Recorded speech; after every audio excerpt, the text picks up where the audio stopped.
Piers Morgan hosted a pretty extraordinary, I would say, interview with our ambassador to Israel, the one and only Mike Huckabee.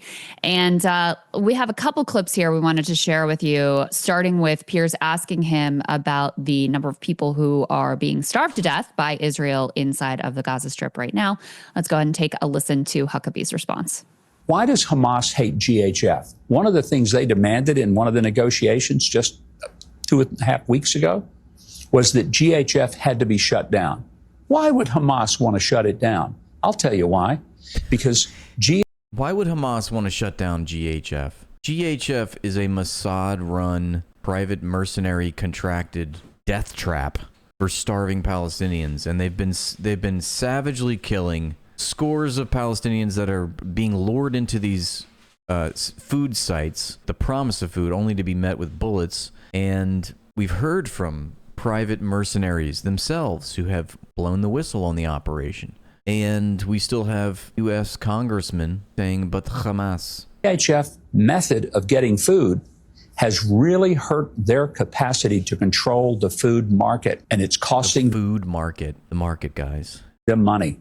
Otherwise, they would say, sure, go ahead and bring the... Look how, I mean, think about how cynical that is, what he's trying to say right now. The fact that Hamas is grifting the food that's being distributed from the form of international aid. It's just such a cynical, like, people are dying, you know? People are being starved, and we're still going to blame the Palestinians, essentially. The food, and all we care about is people getting to eat. But they don't care about people getting to eat. They care that they eat. And if you look at the people from Hamas, when they get photographed, they're well fed. None of them are hungry. I guarantee you, look at their faces, look at their bodies. And instead of food, they could use some Ozempic. Okay, all of this is not a point, Mike Huckabee, because, again, these people are under illegal occupation committed by Israel. That is the criminal state committing the criminal act here. They are imposing a siege on the Gaza Strip, depriving them access to food. I mean, we've been over this 1,000 times. So you can't blame the people inside the concentration camp. It's still Israel's fault. So there is a lot to say about that, Ryan. I mean, at this point, denying that they're... Yeah, when has a Hamas fighter ever been photographed? And I've never seen the IDF fight Hamas. Have you? I've not once. And you know what? They haven't. And they tell us this. IDF soldiers that get back from doing tours in Gaza say, in all my months there, three months, sometimes it's 6 months, I never saw a Hamas fighter. I never engaged in combat with Hamas. But we did do a lot of shooting and killing. There's starvation in Gaza. It just is in such defiance of the clear reality. There were more kids who starved to death. Israeli military officials, not to mention the UN and other aid organizations, have said there was no significant looting of aid by Hamas. This is just a lie. And in fact, the reason why the UN and other agencies... Whatever Israel says and whatever Israel's mouthpiece says, people like Mike Huckabee, just assume that it's a lie. Take it for granted that it is a lie. That's your starting point. When you hear something spoken by an Israeli official, aka a U.S. politician, you can assume the opposite is true, in fact. And they're doing whatever they're accusing their opponent of. And Hamas or whoever don't like GHF is because it is the weaponization of aid, and Palestinians are getting massacred. The GHF itself is a war crime because it should be the UN that's administering international aid and food, feeding Gaza under military occupation. That's the arm of the UN, UNRWA, that's tasked with doing that. And what has Israel done? They've locked UNRWA out. They've massacred UNRWA workers, destroyed the entire UNRWA infrastructure, and then made it illegal for them to operate in the Gaza Strip or in Israel, expelled all the rest of the people that were still living, that were a part of the UNRWA I don't know if you call it a foundation or agency, but the fact that they co-opted that whole food aid distribution network and infrastructure is itself a war crime. The fact that they're doing it and that they always take control, and it's the same thing that the United States does in in international affairs. They butt in, they broker deals, back channel. It's always a U.S. brokered situation. And in the Gaza Strip, it's always Israeli brokered. And remember that it went from something like 400 distribution sites in the Gaza Strip, installations created and administered by UNRWA, to now 4 total. And 3 of them are co-located within 100 meters of each other in the southwestern tip of Rafah in the Gaza Strip. And all of the people that are starving must, again, walk to 8 to 12 kilometers in some cases in what amounts to a death march, like a Nazi death march, to these food distribution sites where they will most likely be shot. And let's just say they're not shot and they're actually able to get some flour, although they have no way of cooking or making anything edible out of the flour. There's no water that's being administered in these distribution sites, I came to learn. And they get the flour, and then let's just say miraculously they actually can't go back to where they live. They can't go back to their home. It's once they go into the food distribution site, they're kicked out and they have to, go to Al-Mawasi where they're systematically targeted, even though it's described as a safe zone. It's like, well, if you live today, you'll probably die tomorrow. Good luck. And my whole point is, if you manage to get the flour, there's probably going to be Oxycontin that's laced in it. It's probably going to be poison. The flour's actually poison. Everything about this is just so rotten to the core. Occurred at GHF sites practically every single day when there is a distribution, not to mention being forced to traverse through active war zones in order even to get to those few distribution sites for their paltry lentils and, rice or flour or whatever the meager provisions that are being provided. And as Anthony Aguilar explained to us, not even water, because that would be too expensive. So all of these food goods that require water, but no actual water. Yeah, this is a pretty easy one. If you're on the side of defending GHF, then you're the bad guys in this situation. Like there's no question about it. Boston Consulting Group, just for 2 of its partners pitching business and getting involved in the early stages of GHF, those 2 partners were fired. The BCG is now facing an existential crisis with clients leaving, with staff leaving, with their reputation completely tarnished, simply for being connected to this GHF. Hello, Tracy. And this is months ago. To have, to this day, the ambassador defending it and saying that it's preposterous that Hamas would oppose this as part of a deal is utterly outrageous. Almost every single day, there are massacres at these aid sites. If you remember Adil Khalil, who's a doctor from Dallas, who's been on this program, he's now back in Gaza for his 3rd mission, and he texted me when he first got there, and he said that a doctor told him, briefing him for his upcoming shift, he's like, if there's if aid distribution is open while you're on your shift, that is very bad luck for you. Yeah. But if there's no aid distribution while you're on, then you're going to have an okay shift. So bear that in mind. Like that is how the hospitals understand this. That when the aid sites open, the bodies are coming in, and that's what Huckabee is defending. Yeah, go ahead. Even sicker that I was listening to Theo Vaughn, to his great credit, and I'm extremely grateful to him for this, had on a American doctor who just returned from Gaza.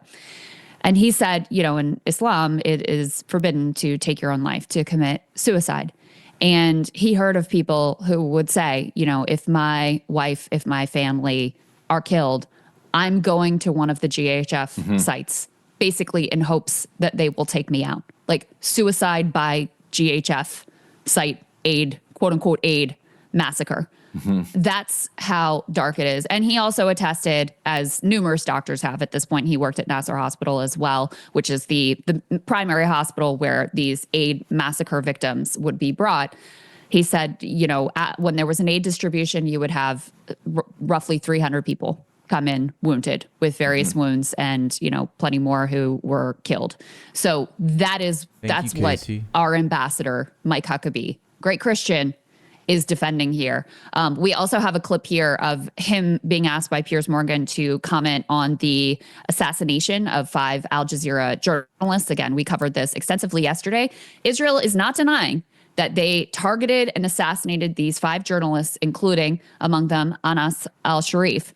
But they were, they were Hamas. So it was fine for us to execute them. Let's go ahead and take a listen to what Huckabee had to say about that. The IDF has killed 5 journalists from Al Jazeera, amongst 7 people who were killed in a direct and targeted strike. I'm Mike Huckabee for Israel. Fuck them.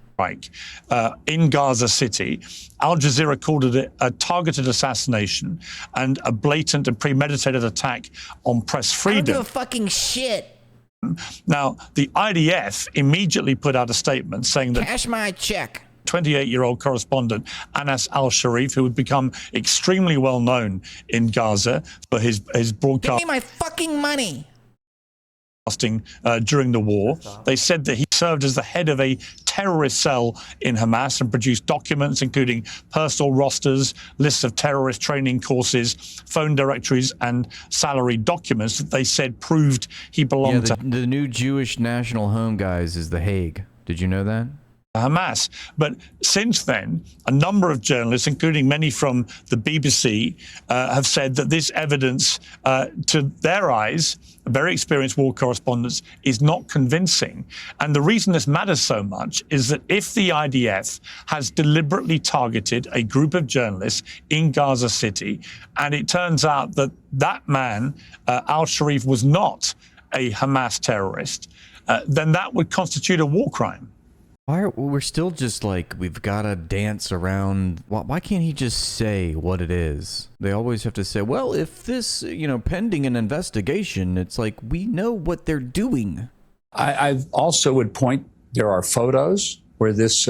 He's either going to say Hamas or... Yeah, I think he's going to try to paint this guy as Hamas. That's the Israeli line, and that's what Mike Huckabee is going to repeat, because Mike Huckabee licks Zionist for a living. Clean. I'm talking the best. If you need a job and you are Jewish and Zionist, Mike Huckabee is your guy. He will clean you like a whistle. Alleged journalist is hugging the head of Hamas. Yeah, I told you. And smiling. He's like, see, the picture. He took a picture with Yahya Sinwar. Therefore, fuck him. In that case, Mark Levine, the Fox News reporter, so-called reporter, who did an interview with Netanyahu, well, he should also be, if you catch my and yucking it up for the cameras. There is it up. He yucked it up for Yahya Sinwar. Evidence that indicates that he was an asset for Hamas. And if it's proven that he isn't, then that's a different calculation. But right now, the evidence points to the fact that he was. And why would someone pose as a journalist? I mean, I know why they would do it, but I think that's incredibly despicable if somebody is pretending to be just reporting the news, but is actually... No evidence for this. He's like, yeah, I'm just as despicable as you thought I was. I'm going to repeat the lie. This is what I'm paid to do. Do you want me to lose my job? I'm Mike Huckabee. I have to say the thing that Israel told me to say, even if there is no evidence for it, because I have no shame. I have no spine. I'm Mike Huckabee. Give me your money.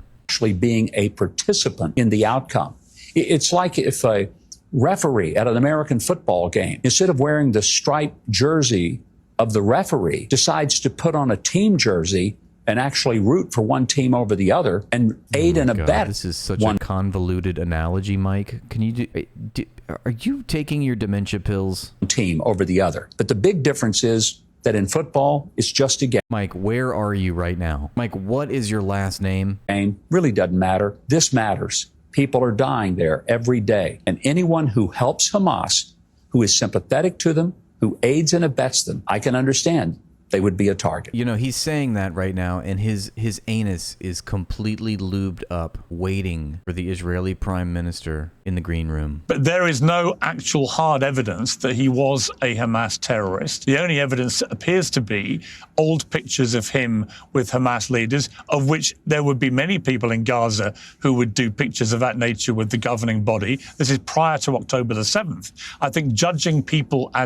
He's like, well, I'm not here to answer that. I'm not equipped to answer any of this. I got to go. I'm Yisrael Chai. Goodbye. As terrorists prior to October the 7th, when this was a government that was being financially supported by Israel, amongst others, to the tune of billions of dollars, is pretty disingenuous. So first of all, Ryan, as Piers is pointing out there is no evidence that Anas was linked to Hamas or a Hamas militant at any point, let alone post October 7th.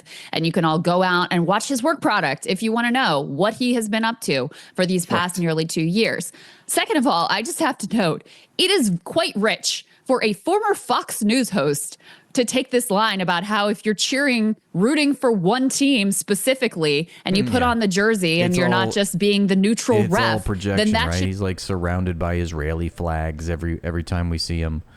He's posing with Netanyahu. I mean, I guess Mike Huckabee is, never mind. But he's, using his own analogy. The guy should have been, so the journalist was targeted correctly because there is a picture that exists where he did a selfie with Yahya Sinwar. So by that rationale, Mike Huckabee taking pictures with foreign officials, such as, I don't know, maybe the one statesman that has a international arrest warrant out pertaining to his crime of genocide. Maybe Mike now is also, should make you a legitimate military target is quite rich coming from this former Fox News propagandist. Yeah, it's utterly preposterous.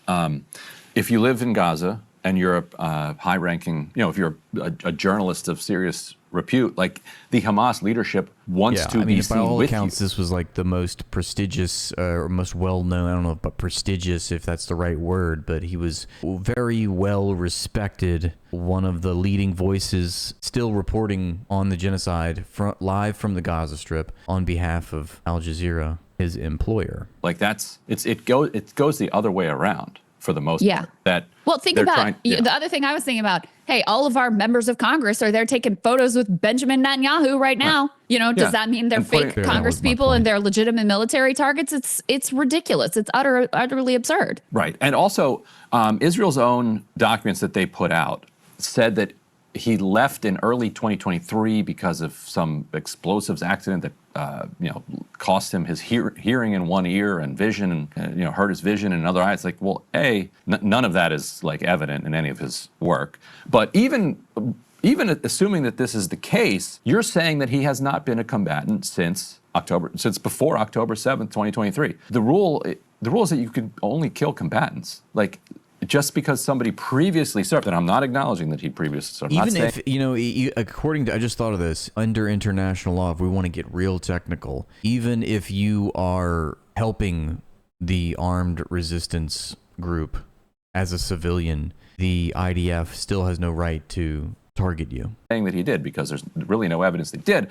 But even if he did serve then, that doesn't allow you to kill him years later. You cannot kill Barak Ravid just because Barak Ravid served in the IDF. Or same with any which he did.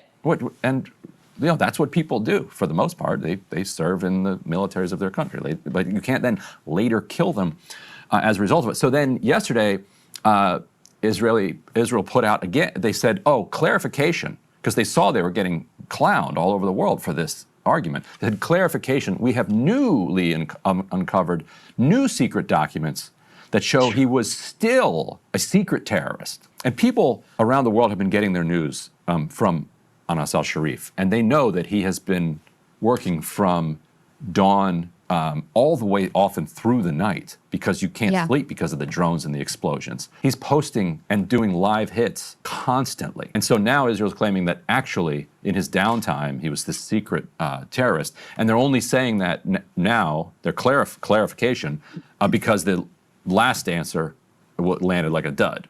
And they're like, this is only working on our most loyal propagandists. Everyone else is like, no, this is not credible.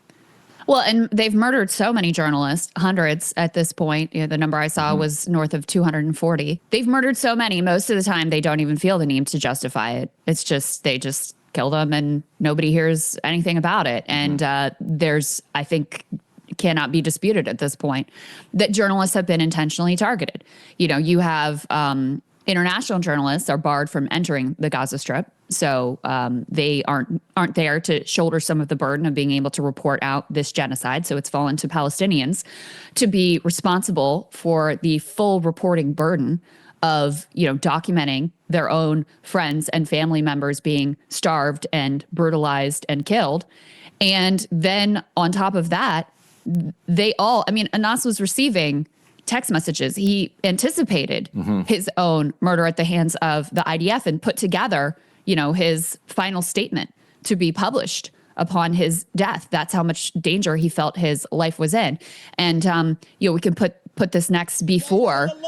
This is, Israel targeting another journalist. Now, Ryan, my understanding is this journalist was able to survive this strike. But after the initial, you're seeing the rubble from the initial strike. And while he's walking around seeing who's okay, what are the injuries, what's going on, there's another double tap strike here. Once again, targeting them. And I think you pointed out the likely they were trying to not only murder this journalist, but any aid workers who would come to try to assist. That's yeah, and that was Motassim Dalul, a very well-known journalist in Gaza City. And yes, it does seem like it was a double tap, and the double taps are aimed at, you first hit a site, and it's terrorist organizations that kind of pioneered the use of these double taps. You strike a site, and then loved ones and rescue workers come to the site, and then you set off or you launch a second explosion to hit them as well. Miraculously, he survived. At least 10 people were killed in that strike. He's also Gaza City. And so what's going on here, and Anas and his colleagues were in Gaza City and have been this entire genocide. Their tent was known to be outside of Al-Shifa Hospital. They were broadcasting from there constantly, which has also raised these questions to the IDF, like, oh, wait a minute, you had this evidence that he's this secret terrorist. Why now? Like, why are you waiting until now? And the answer is quite obvious, that they have announced that they're going to do this incursion and take over Gaza City. So they are now methodically killing the journalists in Gaza City. I hear myself saying this, and it sounds insane that this is being done out in the open, but this is what is happening in a methodical day-to-day manner. Yeah, no, it's just so many you pussies just don't have a stomach for genocide. Like, what's wrong with you, dude? Don't you know that this is like part of human nature? There have always been these kinds of things, and you're not cool with that? What is wrong with you, man?